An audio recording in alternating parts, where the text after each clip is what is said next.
Nicolas Hervé, je suis chercheur à l'INA.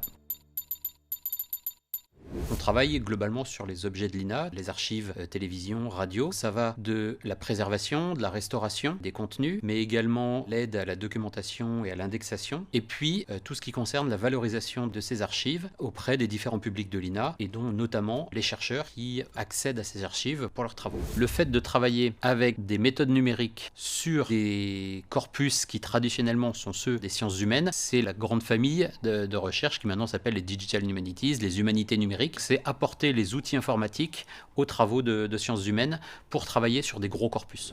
Le projet OT Media, l'objectif, c'est de regarder plus particulièrement les news, les informations et la façon dont l'écosystème médiatique travaille, fonctionne et crée les news et la manière dont ces news se propagent et la manière dont elles sont consommées. On essaye de faire en sorte avec cette plateforme de pouvoir avoir les données de l'intégralité de l'écosystème. Bien sûr la télé et la radio, mais également la presse, les agences de presse et réseaux sociaux, donc notamment avec Twitter. Et à l'intérieur de cet écosystème, réussir à modéliser un certain nombre de phénomènes sur comment est-ce que, par exemple, les choix éditoriaux sont faits. Quelle va être l'influence des chaînes d'information en continu sur la presse traditionnelle? Comment est-ce que Twitter va relayer ce qui est dit à la télévision? À l'inverse, comment est-ce que les journalistes observent ce qui se dit sur Twitter pour faire leurs choix éditoriaux, pour hiérarchiser l'information? La mesure du temps de parole des hommes et des femmes à la télé et la radio, c'est un sujet qui est traité depuis plusieurs années. Il y a un projet actuellement mené par David Doucan, GEM, Gender Equality Monitor, qui a pour but justement de